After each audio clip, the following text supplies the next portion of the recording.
Hola muchachos, Lifeaholic Mom here, and today we're going to have a conversation with Miss Sequoia.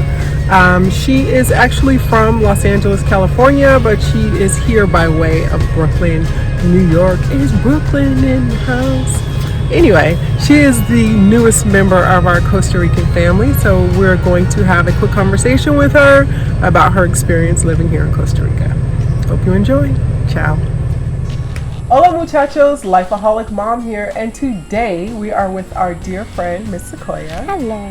The beautiful Sequoia. Thank you, darling. And she is going to answer some of the questions that you all have, which is about her life and her experience here living in Costa Rica, specifically the South Caribbean coast of Costa Rica. So you know how we do it, so listen up, and I hope you enjoy. I hope so too. Okay, so what brings you here? Why did you decide to pack up and leave and come on down to... Well, look at this place. This is my home, so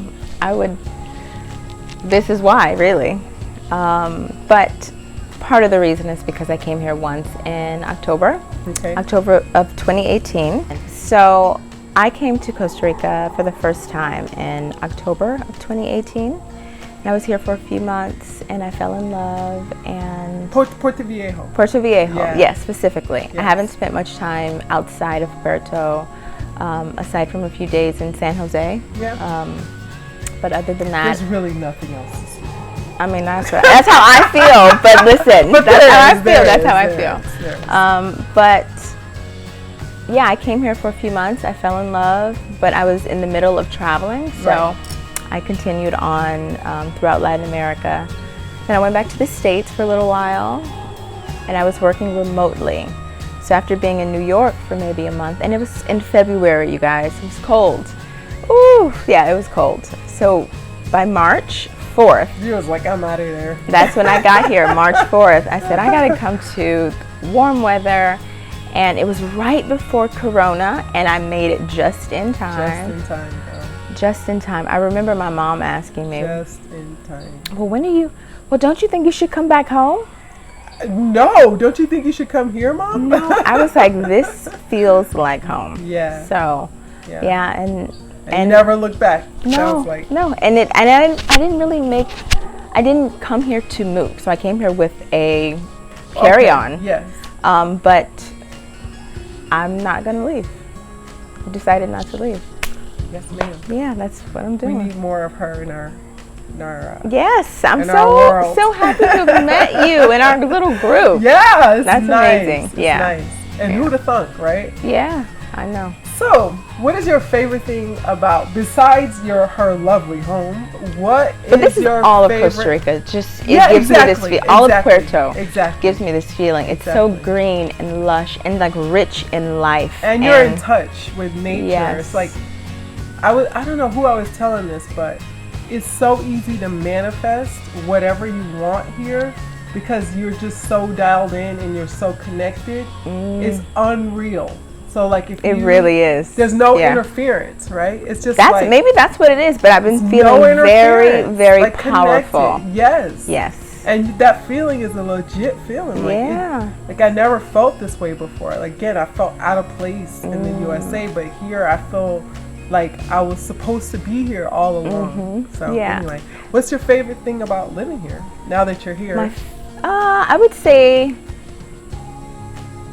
being close to the beach. Yes. You know, my lifestyle, being active, eating fresh foods. Readily available, fresh food, no GMO, no pesticides. Nothing processed. I cook almost all of my meals, and it's one of the things that I really love. It's like taking time and being creative, and like I'm like an alchemist, and I'm in that kitchen and I'm making things, and and it reminds me of actually like making products, which is what I love so much. You know, so it's like creating things in the kitchen, and I have the freedom to do that. You know, when I was living in New York, there was just so much to do. You know, interference. Yes, there was a lot of interference. There was a lot of distractions. You didn't have you didn't even feel like you could take the time to like make your meals from scratch, right? And be creative. Like it like blocks all of your creative juices depending on where you're at. I just feel blocked to create. The first time, I want to say I was here for maybe 6 weeks, and I walked around and I thought something is different. What's different? And it was that I hadn't heard anyone get in an argument. Girl, living in Brooklyn, I hear arguments on the phone outside my window. You don't realize how much stress that kind of causes you being on the train. Low-level stress, man. Being on the train and being like anxious because a fight might break out. I don't have that stress here. I don't have that stress here, you guys. So that is amazing, because that kind of sounds like most of the people that we talk to, they're experiencing this low-level stress and they think it's become normal to them, right? So then when they have the absence of this stress, they're like, what's wrong? What is that? What's different? Nothing's wrong. This is the way it's supposed to be. Yeah. What you were feeling in New York and Los Angeles is abnormal. You're not supposed to be at a high anxiety level from the time you wake up to the time you go to sleep. That activates cancer cells. Anyway, that's a whole other video. Anyway, so what is your least favorite thing about living here? The mosquitoes. Just the mosquitoes. That's real. You know, like that is the real I haven't run into many problems. I know, okay, there's an issue with like not getting quality appliances. I'm gonna be straight up with you guys. Or things not lasting long. But honestly, it's like that. I will take those things. That's a trade-off, totally. With being able to wake up and go to the beach, even if it's limited hours of the day. But it's a trade-off. Mosquitoes I don't like. I'll deal with the mosquitoes so that I can live close to the beach. I'll do that too. Yeah. I'll take that. Yeah, you'll take that? Well, so we Sequoia, have to. We don't have a choice because they're not going anywhere. And I still don't know the purpose of the mosquitoes. We'll figure it out. To feed the geckos. But I'm like, can't they eat some other insect? We got to figure it out. I don't get it. I don't get it, y'all. Anyway, what did you do for a living in the States, and what do you do now to kind of sustain yourself? So when I was in the States, I was working remotely for a nonprofit organization doing recruiting. And since Corona, everything's been furloughed. So I've been working, freelancing, You're doing some writing. Right? Yep. Okay, so tell us a little bit about that. Well, yes, I'm doing some freelancing. Little me. I do some freelancing for Crown Magazine, and I'm also doing some social media content for other small businesses. Just before this interview, we were talking. I'm like, we need to reinvent ourselves during this time. Like millionaires are made during a crisis, during the Great Depression. So if you've got really good ideas and you're creative and you can write and you can do things that come from within that you don't need anyone else to help you with, like being creative. Like your true artistry. That's you. So you don't need anyone else to manifest that into some kind of income. So awesome. Yeah. What would you tell the people? Say for instance they're sitting on their couch and they're watching this video and they're super inspired. They're like, I want to be like Sequoia. She reminds me of myself, but I can't do it. Yes, you can. I'm stuck. What would you say to them? Yes, you can. You absolutely can do it. I get those questions from people all the time. Oh, I get the comment, oh, you're so fearless. You're so courageous. Bold. I wish I could do that. You can do that. Right. You absolutely can do that. And it doesn't mean that those of us that have done it are not, it doesn't mean that we're without fear. That is so true. Still, I mean, I'm afraid of things every day, but the thing that I'm most afraid of is not living my purpose and not living the life that I know that I deserve. Do you know what I mean? And kind of trying to fit into someone else's mold. That's just, I would never find happiness that way. Absolutely. So. Wow, that's beautiful. Yeah. And that resonates with a lot of people. Yeah. There's a question that I ask myself whenever I get afraid. And it's like I have to sit down and meditate and take several deep breaths. And I ask myself, what is on the other side of fear? And every time that I've done that and asked myself and pushed through it, it's been an amazing journey. It's been so worth it. So ask yourself, you guys, what is on the other side of fear? Is it the life here at home that you you know, you're miserable, you're kind of stable, you think that this is, you know, responsible, or is it like doing the things that you really want to do and like stepping out on faith and like being your true self? I agree. 100%. I agree. 100p. 100p in the words of Sequoia.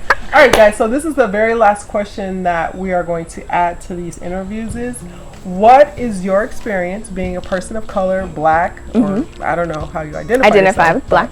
So how is your experience here living in I'm going to talk about Puerto Viejo specifically because I've not lived anywhere else. Same. These videos are specifically towards Puerto Viejo, Cocles, you know, Playa Chiquita, the South Caribbean part of Costa Rica. The Limon province. Yeah, the Limon province, yeah. Salamanca, nada más, okay? Entiende? Así. What's my experience? What is your experience like being a person of color here? It's been Black person. Yeah, it's been favorable. I think the first time ever in my life that I felt free, and I've traveled before coming here. I've traveled to other countries, but being specifically in Puerto, I felt free, and it felt like a privilege to be a black person. I've never felt that in my life, right? I concur. It was it felt like, you know, like even like, you know, the people would respond, and it was very warm and welcoming. Call you queen, sister, yes. family. Yes, I know that, but I felt that. And it's the truth. It's real. Wow. And in my experience here, I've never had any fear. It could be midnight, 2 a.m., 3 a.m. I've never been afraid for my life here. Oof. And ever. I want to throw in one other thing. Yeah, please do. Is that I don't feel nervous when I see the cops or la policía. Oh my God, that's a whole nother video. Whole video on how cool the police are here. Because I don't feel the same way when I'm in the States. Of course not. So. We can't feel that way. No. Like look what's happening. What history has shown us, and the present times have shown us that it's not safe to be a black person in the USA right now, as it pertains to the police or any other agency, enforcement agency. We're always going to be the criminals and never the victims. We're always the criminals, right? Always, yeah, because the system is just we can go on. That's a whole nother video. So anyway, well, thank you, Miss Sequoia. Those are awesome. I appreciate that, and I felt the love and the sincerity and the genuineness of your answers. And I know that they're real because a lot of them are my own experiences. So thank you so much for your time. I do appreciate you, honey. I do. It was my pleasure. Thank you for having me. Hey, y'all. All right. Well, Lifeaholic Mom signing out. Ciao.